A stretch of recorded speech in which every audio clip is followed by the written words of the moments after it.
Ang araw mga kaibigan, pag-usapan natin ngayon ang kalagayan sa kalusugan ni Secretary Boying Rimulya.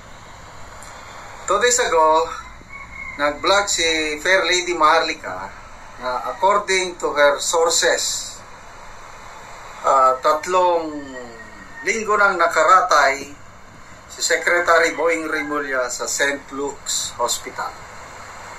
Okay. Ngayong araw, nakatanggap ako ng message galing din sa aking puting ahas. Sabi niya, "Sir, naka-life support ngayon si Boying Rimulya. Yung pamangkin kong doktora, may kaibigan siya sa St. Luke's, dati niyang classmate sa medicine. Tinatanong ko po sa doktora na alamin ang kalagayan ni Secretary Rimulya. Ang kalagayan niya na naka-life support ngayon si Boying Rimulya." So, life support, ibig sabihin, nasa ICU. Tama ba ako, life support? Kasi kung tatanggalin mo na yung life support, delikado na. So, ito, source ko na ito, doktora na ang... Kasi kahit anong gawin mong pagtatago sa katotohanan ngayong age of social media, at saka age ng mga puting ahas, hindi ka talaga makakaiwas. Malalaman at malalaman mo.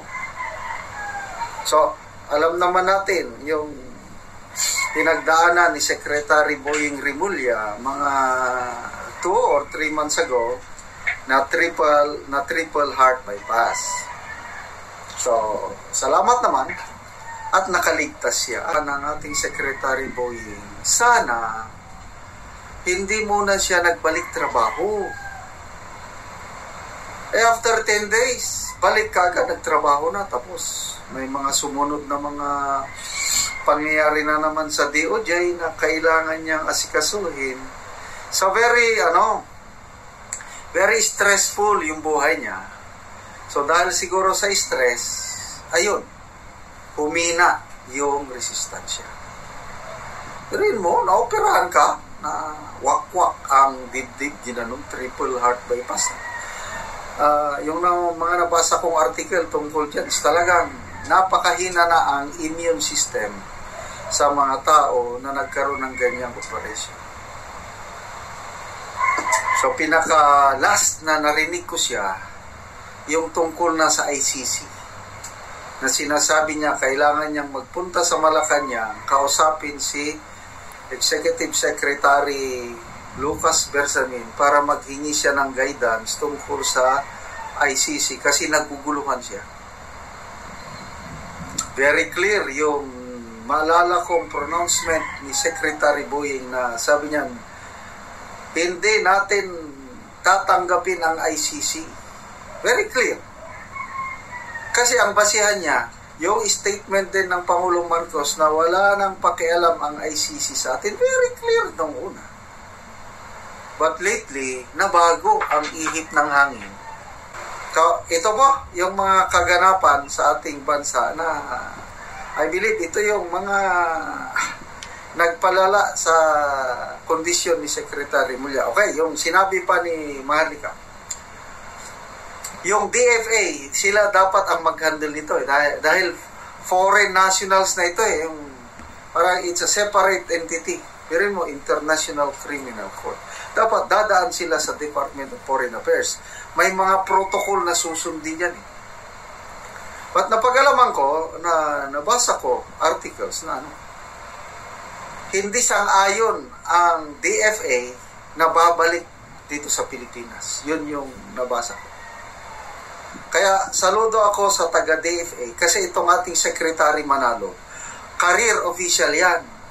Ibig sabihin, hindi siya politiko o all throughout her career talagang diplomat siya hanggang na naging secretary ngayon. Kaya ano siya, very professional.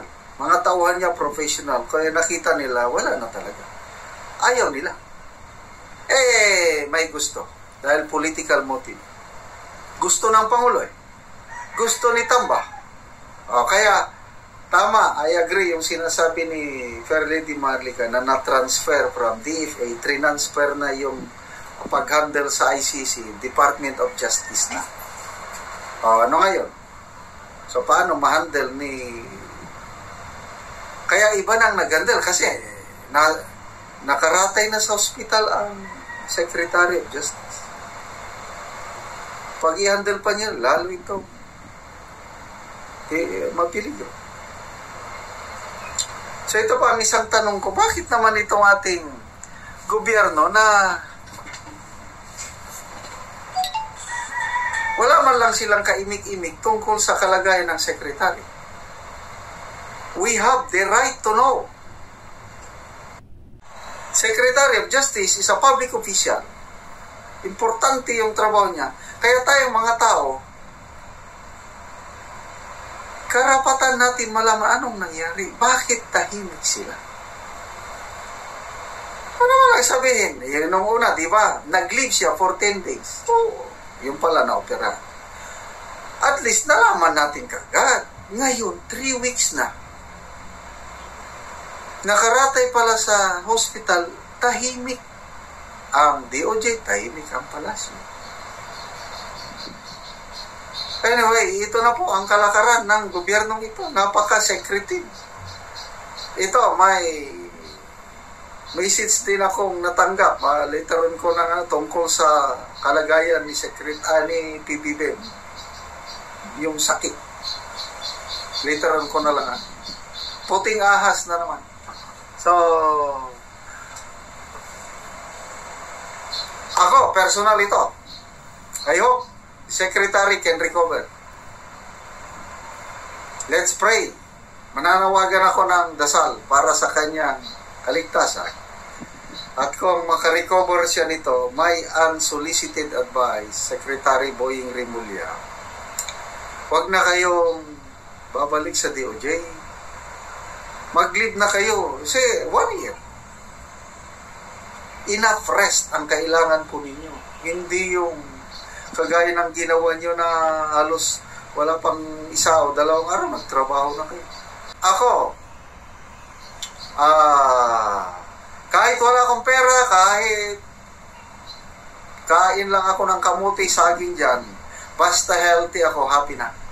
Anong gagawin ko dyan sa pera, anong gagawin ko sa sakyanan, bahay na magara kung nagkakasakit ako, sabi ko, Lord, basta wala akong sakit at may relasyon ako sa iyo, nasusunod ko ang kagustuhan mo, happy ka sa akin, happy na rin ako. Health is wealth. Let's invest in our health. At yun nga, ang isang investment ko, yung dark chocolate. Kaya hindi ako mabuhay every morning. Umiinom ako ng dark chocolate, nag-e-exercise, kumakain ng healthy food, vegetables and fruits. Counting karne lang at saka isda.